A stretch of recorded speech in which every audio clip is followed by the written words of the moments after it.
തലയ്ക്ക് പിറകിൽ കൈ കൊടുക്കുന്നത് ദോഷമോ? തലയ്ക്ക് പിറകിൽ കൈകെട്ടി ഇങ്ങനെ ഇരിക്കും എല്ലാവരും ചില സമയങ്ങളിൽ. ഇത് ദോഷമാണോ ദോഷമല്ലയോ എന്നുള്ളത്. തലയ്ക്ക് പിറകിൽ ഇരു കൈകളും കോർത്തുകൊണ്ടിരിക്കുന്നത് തീർച്ചയായിട്ടും ദോഷം തന്നെയാണ്.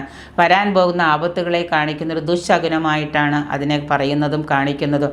അങ്ങനെ ചെയ്യുന്നവരുണ്ടെങ്കിൽ അത് ചെയ്യാതിരിക്കുക, മാറ്റുക. തീർച്ചയായിട്ടും മാതാപിതാക്കൾക്ക് ദോഷം ഭരിക്കാനുള്ള കാരണമായും ഇതിനെ പറയുന്നുണ്ട്. കുട്ടികളാണെങ്കിലും വലിയവരാണെങ്കിലും അങ്ങനെയൊക്കെ ഉണ്ടെങ്കിൽ അതിന് ദോഷമായിട്ട് അത് കണക്കാക്കുന്നുണ്ട്. വൈദ്യശാസ്ത്രം പോലും തലയിൽ പുറകിലിങ്ങനെ കൈകെട്ടിയിരിക്കുന്നത് അംഗീകരിക്കുന്നില്ല. കാരണം തലയിലെ മർമ്മസ്ഥാനങ്ങൾക്ക് ഹാനി വരുത്തുമെന്നാണ് കണ്ടുപിടുത്തങ്ങൾ വൈദ്യശാസ്ത്രത്തിൽ. സ്ഥിരമായിട്ട് ഇങ്ങനെ ചെയ്യുന്നവർക്ക് അത് പല ശരീരത്തിൽ പല ദോഷങ്ങൾക്കും കാരണമാവും. അങ്ങനെ ദോഷങ്ങൾ വന്നാൽ രോഗം വരും, ചികിത്സിക്കേണ്ടി വരും.